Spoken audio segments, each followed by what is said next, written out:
don't panic when I unfold this. It's printed in big letters, it's not reading.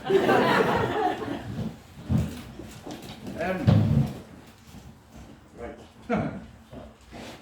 The last time I had to stand in front of a room full of Zoe's friends, she was 4 or 5, and it was her birthday party in McDonald's. That day seems so long ago right now as I stand here. Firstly, I think importantly, I want to thank everybody who has made the day possible. As we know, COVID decided that 2020 would be all about itself and not the wedding that Zoe decided she wanted on that day in 2019 when Phil proposed. A lot of people have went above and beyond to make sure her dream could still be a reality.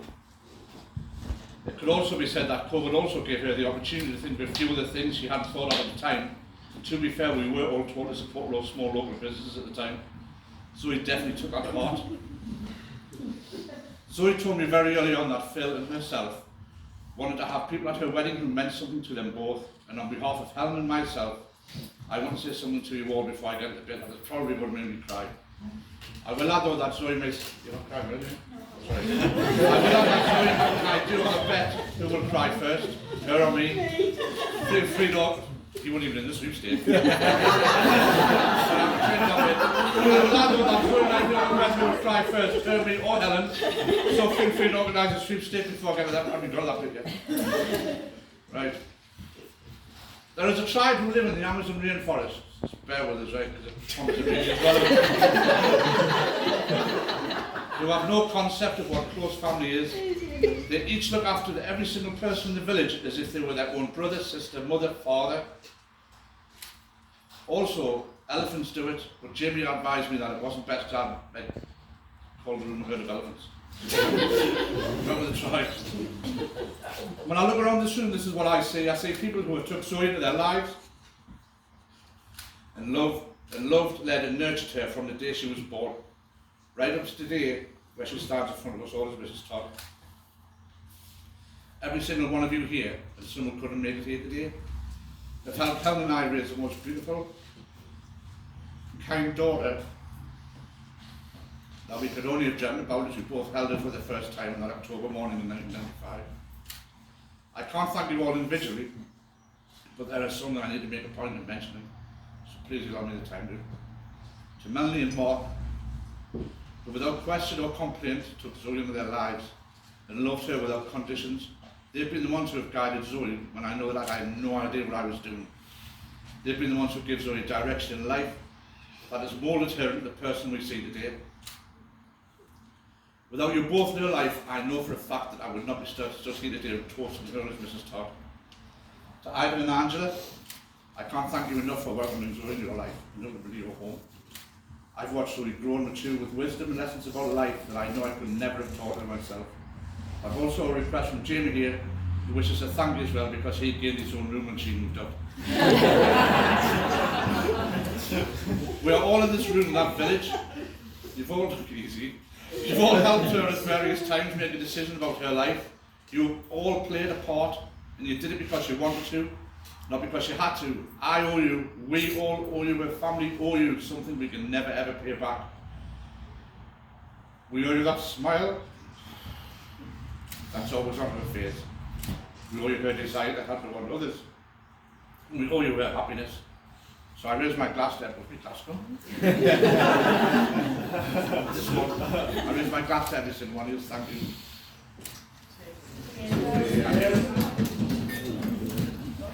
Which brings me on to probably the hardest thing I've ever had to put into words. And it really is hard. But it's not hard, it's just hard to say it. What Zoe means to me.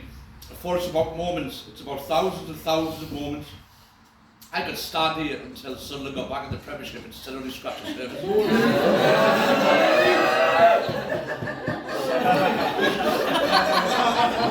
But I'm doing my best to explain before the call last orders tonight. It's holding her for the first time and realising just how precious and fragile she was. It's watching her walk for the first time ever. You think that walk that toddlers do when they're sit the bum out, they put their hands in the air and everything's going faster than the brain can deal with. And all you can do is watch and hope she makes it to the settee without actually realising what you're witnessing and the importance of it.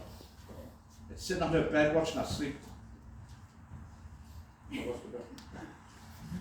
Something I would never tire of doing. There's something about watching your child sleep that seems to make your heart grow just a little bit more, so you can fit a bit more of the love you have for them in it. It's Christmas mornings as you sit at the bottom of the stairs and send her to see if Santa's been. Then you're getting all flustered after she returns from peeking around the door and you pretend you don't believe her. It's moments in Sainsbury's where she's just had a meltdown because she's no idea what I want toots means. We take a lot of shopping trips and a lot of holding up random things for Helen and I realised she meant salted peanuts. I have no idea why that was. It's her announced in the welcome assembly at nursery that if her plimsolls don't go from next, she's quite frankly not going to win.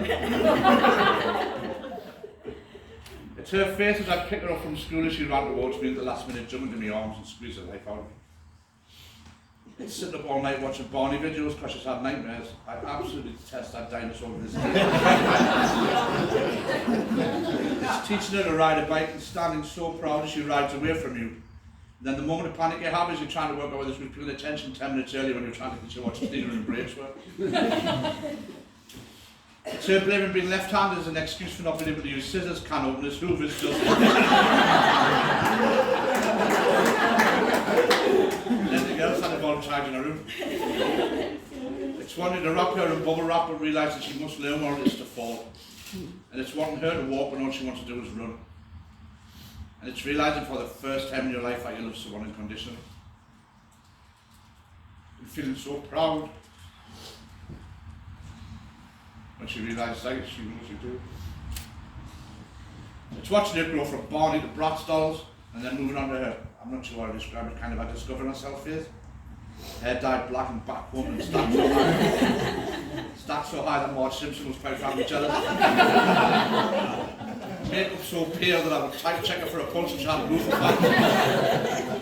Dr. Martens, Ben Sherman tops, and more huffs and tantrums when I refused to have spaces like this.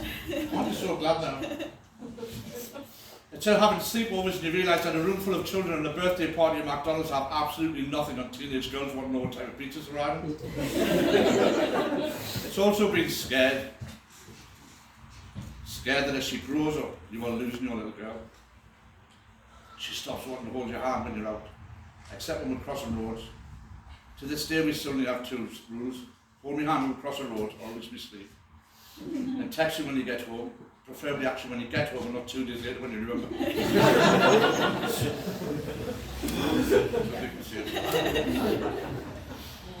So also when she says, Dad, walk behind when we're out in case anybody I know. If I didn't say anybody I know, keep going, I'll catch up. Okay, which was 23.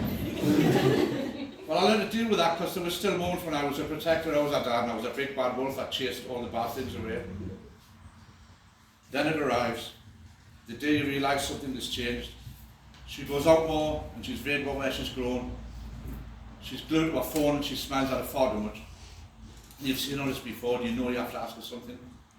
What I didn't realise was, not only will this be the last time I ever asked her this question in her life, but her answer was the moment my life and her life changed forever. It kind of went something like this. Zoe, why smile at your phone? She went, no. Well, yours. And it's here that I asked the question, the $1 million question, and she gave me a $1 billion answer. So have you got a boyfriend that you know about? I'm going to make that. So what's his name? And here it comes, the one-word answer that changes everybody's in this life. It changes your life, everyone's lives in some way, big or small. But it was a one word that would bring everybody here in this room tonight. She simply said, oh, look, no, Phil. The first time I met Phil was when Izzy was about a week old. Zoe had asked if he could come over, and I'd been warned of her to behave, and I'd also been warned of Mel to behave. I'm not quite sure what they were expecting of me, but I'm old enough not to upset two females at once. It's hard to put into words, but the first time I see them together, I knew she liked him a lot. And I could tell he also liked her. There were just two kids sitting there, but he made me feel at ease with the fact he's sitting next to my daughter. And for a father who's been quite convinced that no one will be good enough for her, that is quite a first impression to make. I can't really remember my first words to him. Promise of atrocious dad joke that wasn't funny. But anyway, the days went by and the weeks turned into months and she was still happy and smiling. Don't get me wrong, there were days where she would come home and take the front door off its hinges as well, slam that hard, the roof tiles would come off. She'd stomp off upstairs, the Dr. Martens on the bedroom door would come off its hinges as well. Mel and I would look at each other and knowing fine well that one of us has to go upstairs and ask what's happened. I usually lost. when I'll have to go, I'll gently knock on the door. I'm not quite sure how many of you in this room have ever seen the state of an emo or a goth teenager who's been crying for 10 minutes. It kind of looks like the face has been melted and it's not quite pretty. Knowing fine well what the answer would be, I'd go, "Hey, what's wrong, love?" She would just look at me and go, "It's him."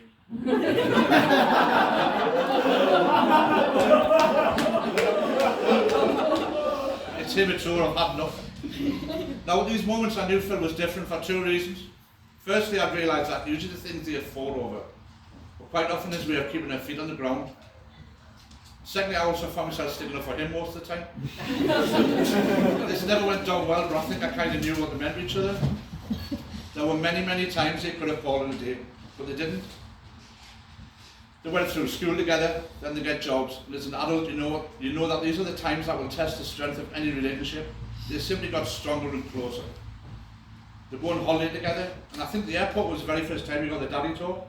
You know the one where you go, "Look Phil, you take your daughter around the country and you scold each other, that's it." You do understand what she means to you. He simply said yes. This is what makes him so special and so different. He does know. He's always known. He knows what Zoe means to me and what I mean to Zoe. And as a dad, that's a huge thing.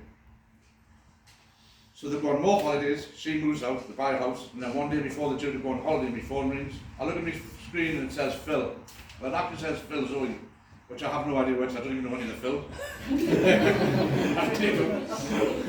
I answer it, and he asks if he can come and see me, and then immediately says nothing's happened, and Zoe's fine. And I knew exactly what he wanted. Will you stop crying? Brace yourself.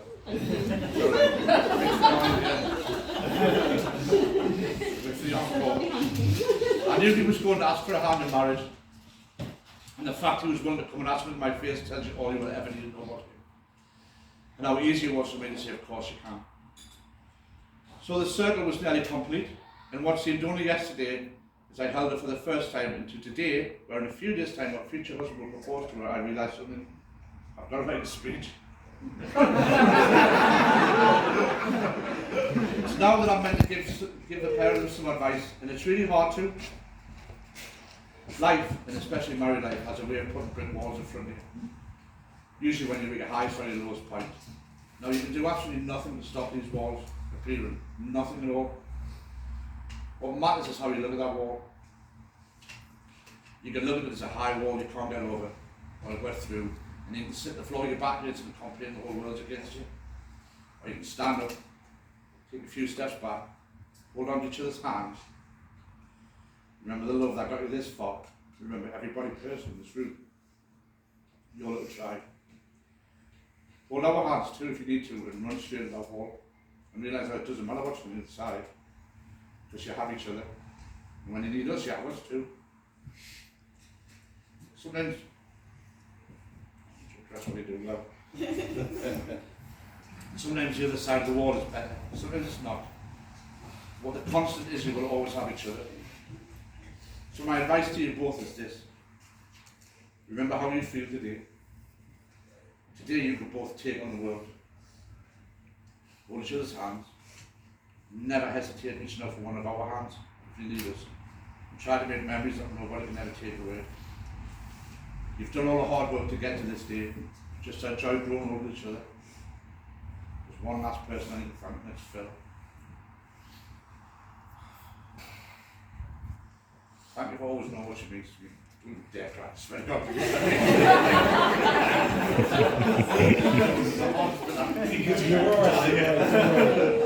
Thank you for always knowing how much she means to me, and also what I mean to her. Thank you for keeping her safe. Thank you for making her happy. Thank you for every single day you gave her, and every single one of this day forward. On the 3rd of October 1995, at 10:29. You know what I know? I've got 4. Now that I held Zoe for the first time, and as we looked at her, if someone had asked us to make a list of the perfect husband, our reply would have also been the same one word that Zoe gave all the days later. We would simply say Phil. So before I pass you over to Phil for his speech, if you'd all raise your glasses please and drink with me to Mr. and Mrs. Todd. I